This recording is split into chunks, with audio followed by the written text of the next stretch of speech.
BRS party నాయకులకు మీకు తెలంగాణకి ఎప్పుడో బంధం తెగిపోయింది. మీరు టీ తీసేసి బీ పెట్టుకున్నప్పుడే మీ విగ్రహం గురించి కానీ దేని గురించి కానీ మాట్లాడే హక్కు లేదు మీకు.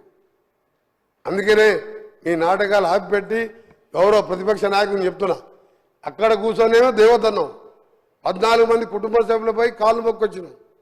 నువ్వు లేకుంటే తెలంగాణ వచ్చేదే కాదు తల్లి అన్నావు. ఇవాళ ఏం మార్పు వచ్చింది? ఇచ్చిన రుణం తీసుకోకుంటే కనీసం పుట్టినరోజు కూడా నువ్వు శుభాకాంక్షలు చెప్పలేదంటే తెలంగాణ మర్యాద ఇదేనా? అధ్యక్ష, ఊళ్ళల్లో అంటారు తెలంగాణలో, ఇంటికి వచ్చిన వారిని ఇంటికి వచ్చిన వారి మర్యాద చేసి కాళ్ళకు నీళ్ళు ఇచ్చి అన్నం పెట్టి పంపించే మర్యాద తెలంగాణ ప్రజలు. తెలంగాణ ఇచ్చి 10 ఏళ్ళు అనుభవించి కనీసం శుభాకాంక్షలు కూడా చెప్పలేదంటే నీ జ్ఞానం ఎక్కడ పోయింది? 80,000 పుస్తకాలు ఎక్కడ పోయినాయి? మీ పిల్లలకు నేర్పి ఆ పిల్లలు బయట టీషర్ట్లు వేసుకొని రోడ్ల మీద లొల్లి పెడుతున్నంట.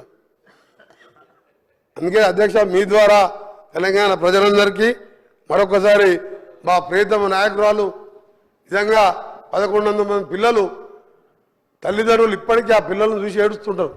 కానీ పైన ఉండి వాళ్ళు ఇవాళ తెలంగాణ డిసెంబర్ 23 7వ తారీఖు నిజమైన తెలంగాణ వచ్చిందని వాళ్ళ ఆత్మ శాంతికి కలగాలని భగవంతుని ప్రార్థిస్తూ మీకు సెలవు తీసుకున్న అధ్యక్ష, ధన్యవాదాలు.